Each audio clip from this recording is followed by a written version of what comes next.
Hi everyone, स्वागत आहे तुमचं परत एकदा आपल्या यूट्यूब चॅनलमध्ये. पहा, आज Maharashtra state government BSc nursing cap round 1 ची सीट मॅट्रिक्स अपडेट करणार होतं आणि थोड्या वेळापूर्वी म्हणजेच रात्री जवळपास 11 वाजता जे आहे ते CET सेलनं त्यांच्या ऑफिशियल वेबसाईटवर जे आहे ते सीट मॅट्रिक्स अपडेट केलेला आहे. 2025-26 चा जो BSc नर्सिंगचा कॅप राऊंड 1 आहे ना त्याच्याबद्दल. आणि जर तुम्ही सीट मॅट्रिक्स थोडं बारकाईनं बघितलं असेल ना तर तुमचा एक डाऊट क्लिअर झाला असेल की जवळपास 16 जे आहेत ते गव्हर्नमेंट BSc नर्सिंगचे कॉलेज तुम्हाला बघायला भेटलेत. काही कॉलेजची इंटेक कॅपॅसिटी 50 सीटची, काही कॉलेजची 100 सीटची. त्याची सविस्तर माहिती याच व्हिडिओमध्ये मी तुमच्याबरोबर शेअर करत आहे. त्याचबरोबर सगळ्यात महत्त्वाचे अपडेट म्हणजे जवळपास 247 पेक्षा जास्त जे आहेत ते प्रायव्हेट किंवा semi government BSc nursing college तुम्हाला यावर्षी राज्यामध्ये ऍडमिशनसाठी इलिजिबल दिसत आहेत. म्हणजे याचा अर्थ असा होतो की जवळपास जेवढ्या मुलांनी फॉर्म भरला ना काउन्सिलिंगचा ते मुलं जवळपास 14,000 आहेत. आणि जर आपण सीट बघितल्या गव्हर्नमेंट सेमी गव्हर्नमेंटच्या तर 14,000पेक्षा जास्त जागा आहेत. म्हणजे 100% मुलांना जे आहे ते सीट अलॉटमेंट होणार आहे. जेवढ्या मुलांनी फॉर्म भरलाय तेवढ्या जागा आहेत, म्हणजे 100% मुलांना अलॉटमेंट होणार आहे. तर तुम्हाला थर्ड राऊंड पर्यंत एक चांगलं किंवा मीडियम BSc नर्सिंगचं कॉलेज पण मिळू शकतं. फक्त तुम्हाला चॉईस फिलिंग जी आहे ती थोडी व्यवस्थित करणं आहे, ही गोष्ट लक्षात घ्या.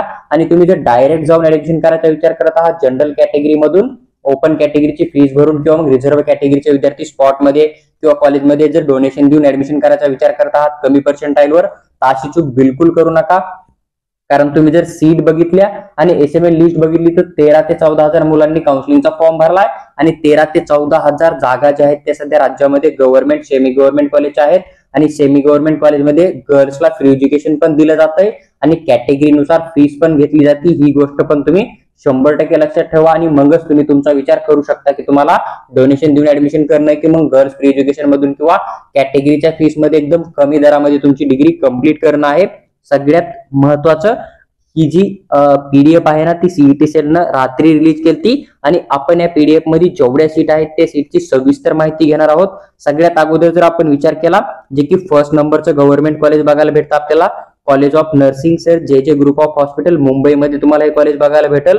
टोटल 50 सीटची या ठिकाणी इंटेक कॅपॅसिटी आहे. मी तुम्हाला एक कॉलेजच्या सीट एक्सप्लेन करून सांगतो आणि जसं मी तुम्हाला एक्सप्लेन करेन या कॉलेज बद्दल तसंच बाकी कॉलेजच्या प्रत्येक कॅटेगरीनुसार तुम्ही तुमची सीट जी आहे ती चेक करू शकतात प्रत्येक कॉलेजची. सगळ्यात अगोदर जर आपण विचार केला SC कॅटेगरीचा तर या ठिकाणी जनरल कोट्यामधून 4 जागा बघायला भेटतील, वुमन मधून 2 जागा बघायला भेटतील आणि फिजिकल हँडिकॅप मधून तुम्हाला 1 जागा बघायला भेटते. तर आता त्या कॅटेगरी मधून जो जनरल कोटा राहतो ना तो त्या कॅटेगरीच्या गर्ल्स आणि बॉईज दोघांसाठी सीट असतात. म्हणजे ज्यांचा स्कोर चांगला असेल त्याला त्या ठिकाणी अलॉटमेंट केलं जातं. पण जो वुमन कोटा राहतो ना त्या ठिकाणी त्या कॅटेगरीची फक्त जी गर्ल स्टुडंट आहे ना तर तीच अप्लाय करू शकते, तिलाच त्या ठिकाणी अलॉटमेंट केलं जातं. जर थर्ड राऊंड पर्यंत कॉलेजला जर त्या वुमन कोट्याच्या सीटसाठी मुलगी जर अप्लाय करत नसेल त्या कॅटेगरीमधून तर मग ती जागा त्या कॅटेगरीच्या जनरल कोट्यामधून फिल केली जाते. म्हणजे त्या कॅटेगरीच्या मुलांना पण ती सीट अलॉटमेंट होऊ शकते चौथ्या राऊंडला. ही पण गोष्ट तुम्हाला लक्षात घेणं आहे. त्यानंतर जर आपण विचार केला पुढची कॅटेगरी ST कॅटेगरीचा तर जनरल मधून 3 जागा, वुमन साठी तुम्हाला 1 जागा बघायला भेटते. FJ कॅटेगरीचा जर आपण विचार केला तर 1 जागा जनरल मधून. NT1 चा जर आपण विचार केला तर वुमन साठी तुम्हाला 1 जागा बघायला भेटते. NT2 चा जर आपण विचार केला तर जनरल मधून तुम्हाला 1 सीट बघायला भेटते. NT3 साठी जनरल मधून 1 जागा बघायला भेटते. OBC कॅटेगरीचा विचार केला तर 7 जागा जनरलच्या, 3 जागा तुम्हाला वुमन कोट्याच्या बघायला भेटतील. या खूप साऱ्या सीट ज्या आहेत ना तर त्या टोटल SC कॅटेगरी पासून OBC कॅटेगरीच्या सर्व कॅटेगरीच्या मिळून जागा तुम्हाला दिसतील. ACBC चा जर आपण विचार केला तर 3 जागा जनरल मधून, 2 जागा वुमन साठी मिळतील. EWS चा जर आपण विचार केला तर 4 जागा जनरलच्या, 1 जागा तुम्हाला वुमन साठी बघायला भेटते. ओपन कॅटेगरी मधून जवळपास 7 जागा जनरलच्या, 4 जागा वुमन साठी, 1 जागा ऑर्फनची म्हणजे अनाथ मुलांची आणि 1 जागा तुम्हाला फिजिकल हँडिकॅप साठी बघायला भेटते. जर आपण विचार केला तर जवळपास टोटल 48 जागा ज्या आहेत त्या तुमच्या त्या स्टेट काउन्सिलिंग मधून फिल केल्या जाणार आहे. आणि जर आपण विचार केला ऑदर रिझर्वेशन साठी किती जागा येत आहे तर 50 पैकी जवळपास 2 जागा ज्या आहेत तुमच्या ऑदर रिझर्वेशन मधून फुल होतात. जसं की डिफेन्सचं रिझर्वेशन असेल, महाराष्ट्र कर्नाटक बॉर्डरचं असेल किंवा मग दुसरं जसं की डिफेन्स 3 असेल किंवा मग ऑदर कोणतं रिझर्वेशन असेल ना तर त्या रिझर्वेशन त्या जागा फुल होतात. डिफेन्स 1 चा जर आपण विचार केला तर जनरल मधून 1 जागा आहे. डिफेन्स 2 साठी या ठिकाणी वुमन कोट्यामधून 1 जागा, डिफेन्स 3 आणि महाराष्ट्र कर्नाटक बॉर्डरची कुठलीही जागा तुम्हाला या ठिकाणी दिसत नाहीये. पण वेगवेगळ्या कॉलेजमध्ये महाराष्ट्र कर्नाटक बॉर्डरची किंवा डिफेन्स 3 ची पण सीट तुम्हाला 100% बघायला भेटेल. IQ कोटा हा गव्हर्नमेंट कॉलेजमध्ये नसतो. जे काय आपले सेमी गव्हर्नमेंट कॉलेज असेल तिथं 15% जागा राहत आहे. ज्या सीटसाठी तुम्हाला डायरेक्ट कॉलेजमध्ये जाऊन ऍडमिशन घेणं पडेल किंवा मग स्पॉटमध्ये तुम्ही ऍडमिशन करू शकता। आणि ज्या काय 85% जागा असतील टोटल इंटेक कॅपॅसिटी मधून, तर त्या पूर्णच्या पूर्ण तुमच्या स्कॉलरशिप थ्रू किंवा मग गर्ल्स फ्री एज्युकेशन थ्रू भरल्या जात आहे। त्यामुळे मी तुम्हाला सजेस्ट करतो की तुम्हाला कमी स्कोर पण एक चांगलं कॉलेज जे आहे ते अलॉटमेंट होऊ शकतं, कारण जेवढ्या मुलांनी फॉर्म भरलाय त्याच्यापेक्षा जास्त जागा ज्या आहेत ते तुम्हाला बीएससी नर्सिंगच्या राज्यामध्ये गव्हर्नमेंट आणि सेमी गव्हर्नमेंट कॉलेजमध्ये बघायला भेटतील। टोटल 50ची इंटेक कॅपॅसिटी या कॉलेजची। आता जर आपण सेकंड कॉलेजचा विचार केला तर आपल्याला कॉलेज ऑफ नर्सिंग बीजे मेडिकल कॉलेज पुण्यामध्ये एक कॉलेज बघायला भेटतं, 50 सीटची इंटेक कॅपॅसिटी या कॉलेजची। नंतर थर्ड कॉलेज नर्सिंगचे नागपूरमध्ये जे काय गव्हर्नमेंट मेडिकल कॉलेज आहे ना त्याच्यासोबतचे बीएससी नर्सिंगचं कॉलेज ऍड झालं आहे। 50 सीटची तुम्हाला या ठिकाणी इंटेक कॅपॅसिटी बघायला भेटते। एक गोष्ट लक्षात ठेवा, जेवढे काय एमबीबीएस चे गव्हर्नमेंट मेडिकल कॉलेज आहेत ना तर त्याच ठिकाणी सगळे बीएससी नर्सिंगचे गव्हर्नमेंट कॉलेज जे आहेत ते चालू आहेत। ही गोष्ट तुम्हाला लक्षात घ्यायची, मग ते नवीन कॉलेज असो किंवा जुनं कॉलेज असो। नंतर जर आपण विचार केला तर गव्हर्नमेंट मेडिकल कॉलेज गोंदियामध्ये पण तुम्हाला एक बीएससी नर्सिंगचं कॉलेज ऍड झालेलं बघायला भेटतं। 100 सीटची इंटेक कॅपॅसिटी तुम्हाला दिसते आणि 85% सीट ज्या आहेत त्या तुमच्या स्टेट काउन्सिलिंग मधून फिल केल्या जातील आणि थोड्या 1-2% जागा ज्या आहेत त्या तुमच्या ऑदर रिझर्वेशन जसे की डिफेन्स 1 डिफेन्स 2 स्टेट काउन्सिलिंग मधून फिल केल्या जातील। जर आपण 5 नंबरच्या कॉलेजचा विचार केला तर government medical college Chhatrapati Sambhajinagar मध्ये तुम्हाला बघायला भेटेल। 50 सीटच्या इंटेकने कॉलेज आहे आणि हे जुनं कॉलेज आहे, ही पण गोष्ट तुम्हाला आठवण ठेवणं आहे। नंतर जर आपण 6 नंबरचं कॉलेज बघितलं तर गव्हर्नमेंट मेडिकल कॉलेज नांदेडचं जे आहे ना तिथे तुम्हाला 50च्या इंटेक कॅपॅसिटीनं एक बीएससी नर्सिंगचं गव्हर्नमेंट कॉलेज बघायला भेटेल। नंतर गव्हर्नमेंट मेडिकल कॉलेज लातूरचं जे की 2-3 वर्षापासून काउन्सिलिंग मध्ये येत नव्हतं ते ह्या वर्षी 100च्या इंटेक कॅपॅसिटीनं काउन्सिलिंग मध्ये पार्टिसिपेट होताना तुम्हाला दिसून येत आहे। नंतर गव्हर्नमेंट नर्सिंग कॉलेज आहे तुमचं जालन्यामध्ये 50च्या इंटेक कॅपॅसिटी चालू झालंय। त्यानंतर गव्हर्नमेंट मेडिकल कॉलेज तुम्हाला बारामतीमध्ये बघायला भेटेल 100च्या इंटेक कॅपॅसिटीनं या वर्षीपासून या ठिकाणी ऍडमिशन होत आहेत। त्याच्यानंतर जर आपण 10 नंबरचं कॉलेज बघितलं तर कोल्हापूरचं जे गव्हर्नमेंट मेडिकल कॉलेज आहे ना तिथं बीएससी नर्सिंगचं गव्हर्नमेंट कॉलेज स्टार्ट होत आहे 100 सीटच्या इंटेक कॅपॅसिटीनं। नंतर गव्हर्नमेंट मेडिकल कॉलेज मिरज सांगलीमध्ये 100च्या इंटेक कॅपॅसिटीने हे पण तुम्हाला कॉलेज बघायला भेटेल। नंतर government college of nursing Nandurbar मध्ये बघायला भेटतं 100च्या इंटेक कॅपॅसिटीनं। 13 नंबरचं कॉलेज आहे गव्हर्नमेंट कॉलेज ऑफ नर्सिंग नाशिकमध्ये 40 सीटची इंटेक कॅपॅसिटी। त्यानंतर government college of nursing Jalgaon मध्ये जे आपलं गव्हर्नमेंट मेडिकल कॉलेज आहे ना त्याच्याच बरोबर हे कॉलेज ऍड होत आहे 100 सीटची टोटल इंटेक कॅपॅसिटी तुम्हाला बघायला भेटेल।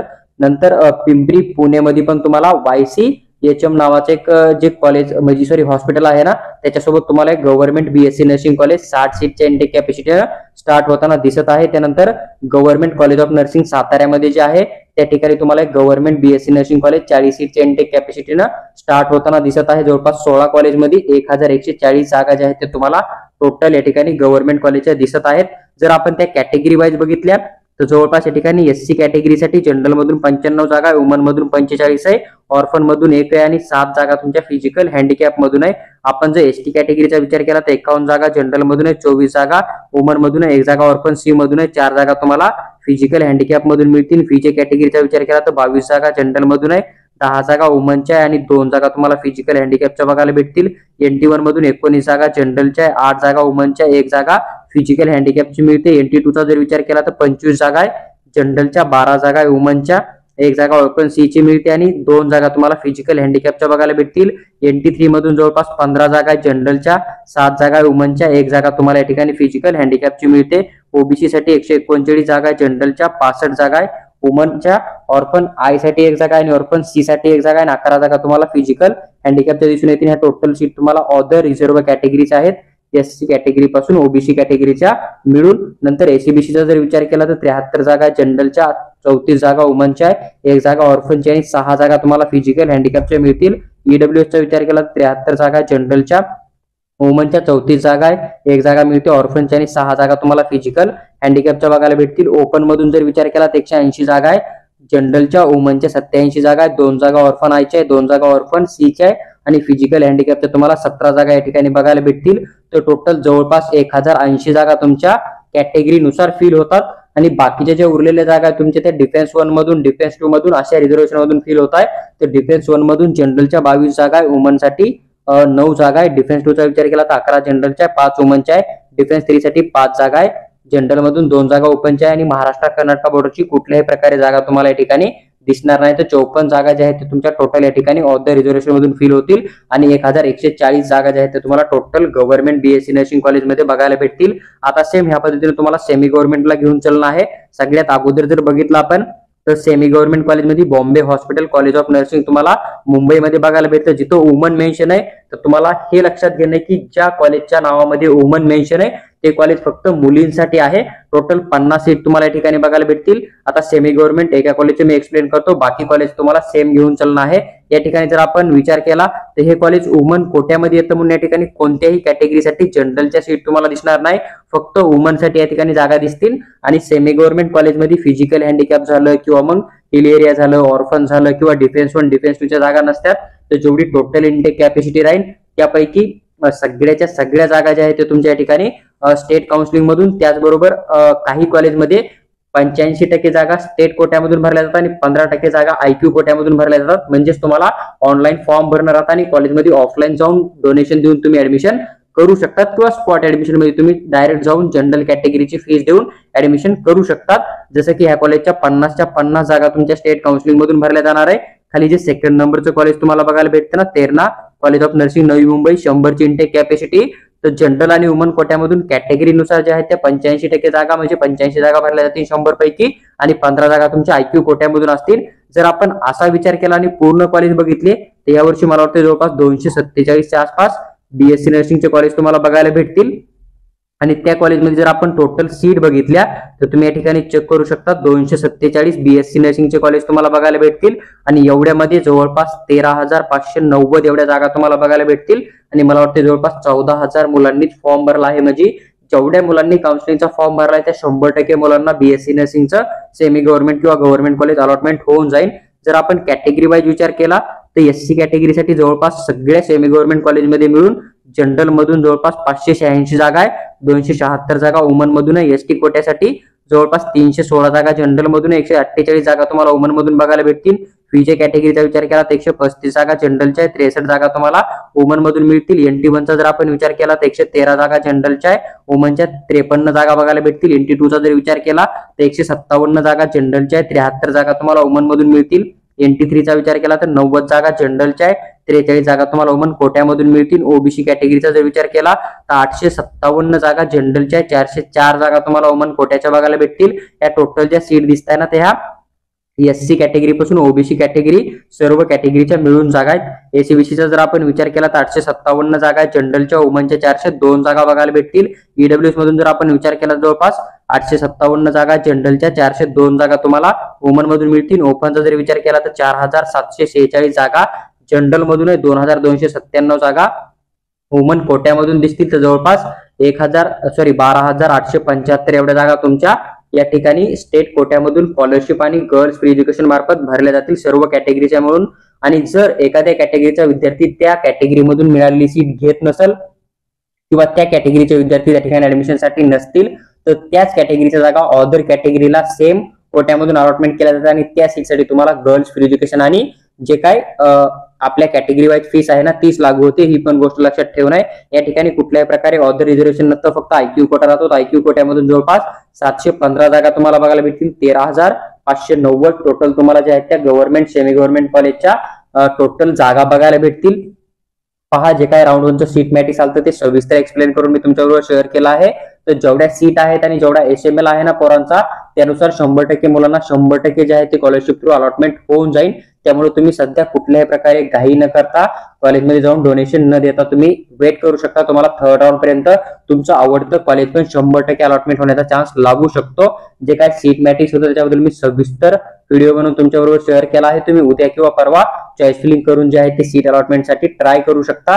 पण चॉईस फिलिंग करण्याच्या अगोदर एक वेळेस फी स्ट्रक्चर चेक करा, नंतर तुम्ही कॉलेजला जे आहे ते चॉईस किंवा प्रेफरन्स लिस्ट मध्ये ऍड करू शकता. जर तुमचा कुठलाही डाऊट उरला असेल तर तुम्ही कमेंटमध्ये कमेंट करा, आम्ही त्याबद्दल तुम्हाला रिप्लाय करण्याचा नक्की प्रयत्न करू. त्याचबरोबर सर तुम्हाला डीपीटी मेडिकल कन्सल्टंटची थ्रू पेड काउन्सिलिंग किंवा पर्सनल गाईडची रिक्वायरमेंट असेल बीएससी नर्सिंग कोर्ससाठी तर तुम्ही आम्हाला व्हॉट्सअपवर मेसेज टाका, आम्ही तुम्हाला तिथे सविस्तर माहिती नक्की शेअर करू.